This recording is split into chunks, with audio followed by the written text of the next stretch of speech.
brought to you by Physics Wala.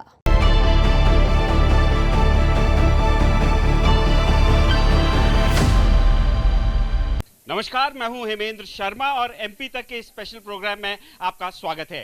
केंद्र सरकार की अग्निपथ योजना ने देश में एक नई बहस छेड़ दी है।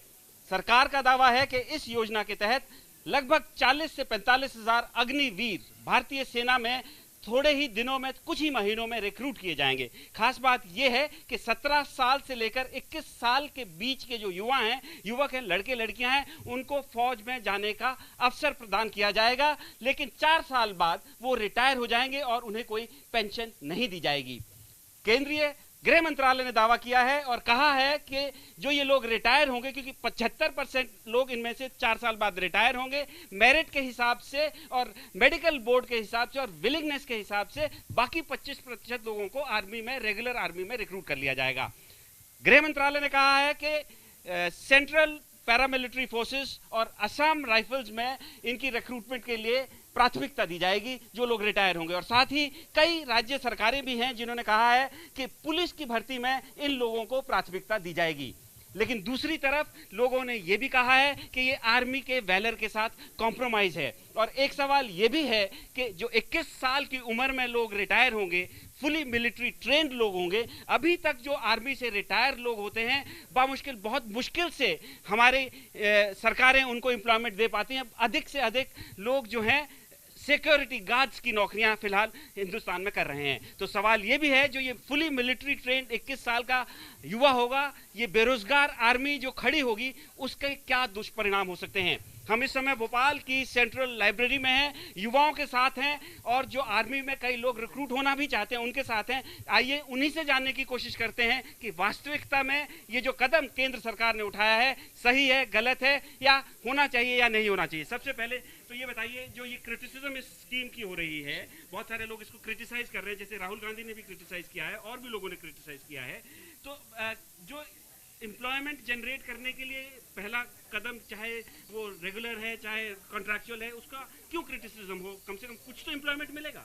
सर, एम्प्लॉयमेंट तक की जहाँ की बात है कि अगर आदमी नौकरी करता है तो वो उसकी पीढ़ी के लिए करता है, अपने सेल्फ के लिए नहीं करता है। और ये मामूली सिर्फ 4 साल की नौकरी है, इसमें आदमी खुद का व्यक्तित्व विकास कर सकता है, लेकिन अपनी आने वाली पीढ़ी या अपने भविष्य की नींव थोड़ी विकसित कर सकता है। 4 साल के भविष्य में अपने भविष्य का सपना कोई आदमी नहीं देख सकता है। 4 साल के बाद उसका क्या होगा? तो करना ही चाह रहे हैं तो आप ऑफिसर के लिए कीजिए ना। ये सब ये सिर्फ आप एक सोल्जर के लिए कर दीजिए, इसके बाद ऑफिसर का कोई वो नहीं है इसमें जी। ठीक है। और अब ये अग्निवीर आप चला रहे हैं, ठीक, 4 साल बाद इसको हम क्या करेंगे? हम एक वेल ट्रेंड वो रहेंगे सैनिक, इसके बाद हम क्या कर सकते हैं? अच्छा, केंद्रीय गृह मंत्रालय ने जैसे कहा है कि भाई पैरामिलिट्री फोर्सेस में प्राथमिकता दी जाएगी, असम राइफल्स में प्राथमिकता दी जाएगी, तो उसके लिए हमें एक वेल डिफाइंड वो दीजिए प्रोसीजर की आप ये हाँ करेंगे।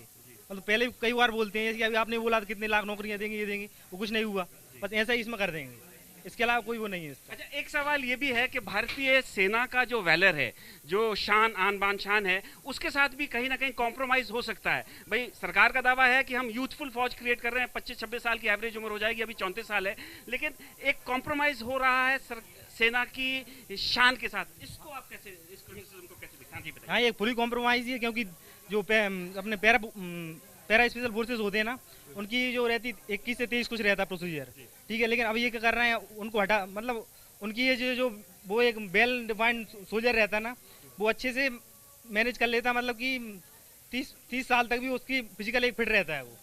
लेकिन इसके बाद फिर भी ये बोल रहे हैं कि 32 साल, इससे कोई फर्क नहीं पड़ता है कि 26 आए या 32 आए, वो सोल्जर रहता है और वेल ट्रेंड रहता है। अच्छा, ये जो आर्मी की वैलर के साथ या शान के साथ भी कॉम्प्रोमाइज किया जा रहा है, ऐसी क्रिटिसिज्म हो रही है।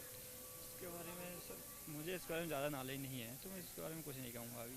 अच्छा, आप इस स्कीम के बारे में कुछ बोलना चाहेंगे? इसके बारे में सर मैं यही बोलूँगा, सर 4 साल के बाद जो है कि इंसान अपना कैरियर चौपट कर लेगा। 4 साल के बाद जो है, समझ लो अगर उसे 20 साल में मिला तो 24 साल का हो जाएगा। इसके बाद वो अपने कैरियर पे ना तो वो पढ़ाई कर सकता है, ना ही वो मतलब किसी चीज़ पे कोई फोकस नहीं कर सकता, तो वो आने वाले के जो भविष्य है उसका वो ख़राब कर लेगा। अच्छा, एक जो क्रिटिसिज्म हो रहा है वो ये हो रहा है कि हम एक 21 साल के बेरोजगारों की फौज खड़ी कर देंगे कुछ समय बाद, कुछ सालों बाद, और वो फुली मिलिट्री ट्रेंड होंगी। तो देश के लिए, आंतरिक सुरक्षा के लिए एक पॉलिटिकल लीडर ने तो ये भी कहा है कि वो आर्म्ड मिलिशियाज में भी जा सकते हैं, आतंकवादी संगठन भी उनके ऊपर नजरें गड़ाया जा सकते हैं, क्योंकि बेरोजगार होंगे, फुली मिलिट्री ट्रेंड होंगे। तो इसको कैसे आप देखते हैं?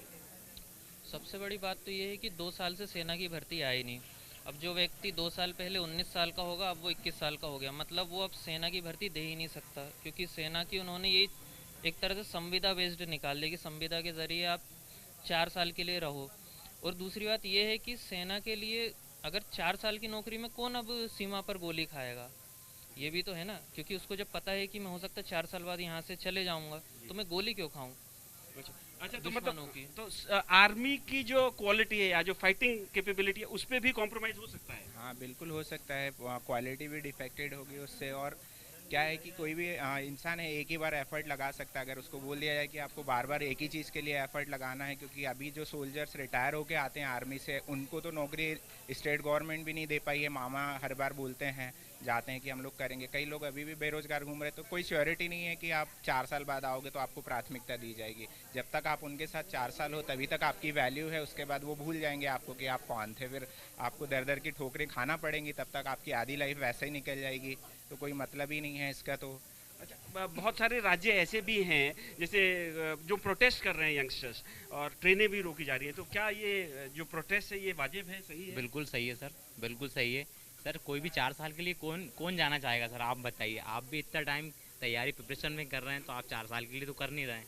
बहुत ही गलत है सर ये, और ये नहीं होना चाहिए। आप स्टेट गवर्नमेंट में देख लीजिए, 6-6 साल हो रहे हैं, वैकेंसी आ नहीं रही है, आदमी क्या करे बताइए आप। कोई 4 साल की नहीं है, कोई नहीं जाएगा सर, ये बहुत गलत है सर ये। अच्छा, ये ओवरवेलमिंग जो अभी हम जिन बच्चों से बात कर रहे हैं सभी का ये कहना है कि भाई ये गलत है, रिक्रूटमेंट इस तरह का नहीं होना चाहिए, रोज़गार के पॉइंट ऑफ व्यू से ऐसा नहीं होना चाहिए। लेकिन आर्मी के पॉइंट ऑफ व्यू से ये कहा जा रहा है कि हमारी यूथफुल आर्मी हो जाएगी, यंग हो जाएगी, 26 साल के लड़के होंगे, तो आर्मी के पॉइंट और प्लस पेंशन का खर्चा भी नहीं होगा। सर मेरा मानना यह है कि जो 21 से 25 साल का युवा होता है उसे इतनी समझ नहीं होती कि आंतरिक सुरक्षा को किस तरह से बनाए रखा जाए, तो उसका फ़ायदा कुछ आतंकवादी संगठन भी उठा सकते हैं, और कुछ आर्मी के सीक्रेट्स होते हैं जो आर्मी वालों को ही पता होते हैं, तो वो सीक्रेट्स भी लीक हो सकते हैं आगे चल के, क्योंकि युवा फ्रस्ट्रेटेड हो जाएगा 4 ईयर के बाद कि उसके पास जॉब नहीं है और कहीं से उसे सपोर्ट नहीं मिल पाएगा, तो इससे आंतरिक सुरक्षा को भी खतरा हो सकता है। आंतरिक सुरक्षा को भी खतरा हो सकता है। आप एक मिनट जरा आप हमें बताइए, तो आप जैसे ये जो बेरोजगारों की बात चल रही है, सरकार कह रही है कि एम्प्लॉयमेंट जनरेशन होगा इससे, लेकिन आर्मी के साथ कॉम्प्रोमाइज भी हो जाएगा, और एक अब ये भी बात आ रही है कि इंटरनल सिक्योरिटी के साथ भी कॉम्प्रोमाइज हो सकता है। अब भारत सरकार क्या करना चाह रही है कि युवाओं को संविदा के तौर पर नियुक्त करना चाहती है। उसका काम क्या है कि पेंशनधारी की गतिविधियों से बचना है। हर एक पेंशनधारी फौजियों की हो गई है पेमेंट, मतलब पेंशन के तौर पे लाख रुपए। तब उसको क्या करना है, 4 साल नियुक्त करके उसको बाहर कर देना 11-12 लाख रुपए देके। और वो एक फौज में एक जवान पे 10 से 15 करोड़ रुपए खर्च करती थी, अब वही वो 40 से 30 लाख रुपए खर्च करके अपनी सेना से हटा देगी। बस यही नीतियां हैं उसकी, और आंतरिक सुरक्षा को खतरा है। जाहिर सी बात है सीक्रेट्स लीक होंगे। उसको 4 साल में आपने जो प्रशिक्षण दिया है, वो प्रशिक्षण अगर 4 साल बाद उसको नौकरी नहीं लगती, तो अगर कोई आंतरिक सुरक्षा के तौर पे बहुत सी बाहर की एजेंसियां भारतीय युवाओं से कांटेक्ट करेगी। अब इजराइल पद्धति के आधार पर भारत की देश की सेना को नहीं चला सकते हम। ये पद्धति इजराइल की यूज करना चाह रही है भारत। वहाँ की 92 लाख आबादी, अगर हमारे भोपाल की आबादी निकाली जाए तो उससे कई गुना भोपाल की आबादी है, तो हम उससे कंप्रोमाइज कर रहे हैं कि हमारी सेना इजराइल की सेना को कंपेयर करेगी, तो ये कभी नहीं हो सकता है ना। तो ओवरवेलमिंग मेजॉरिटी जो है स्टूडेंट्स की, यंगस्टर्स की, उनका मानना है कि जो गवर्नमेंट ने ये स्कीम लाई है, अग्निपथ योजना जो लाई है, जिसके तहत अग्निवीर रिक्रूट किए जा रहे हैं, वो आर्मी की क्वालिटी के साथ भी कॉम्प्रोमाइज करेगी, साथ ही साथ इंटरनल सिक्योरिटी को भी इफेक्ट कर सकती है। प्लस बेरोजगार युवाओं की 21 साल की उम्र में एक देश में फौज भी खड़ी हो सकती है। MP तक में इस स्पेशल प्रोग्राम में इतना ही। कल फिर मुलाकात होगी। Thank you, good bye.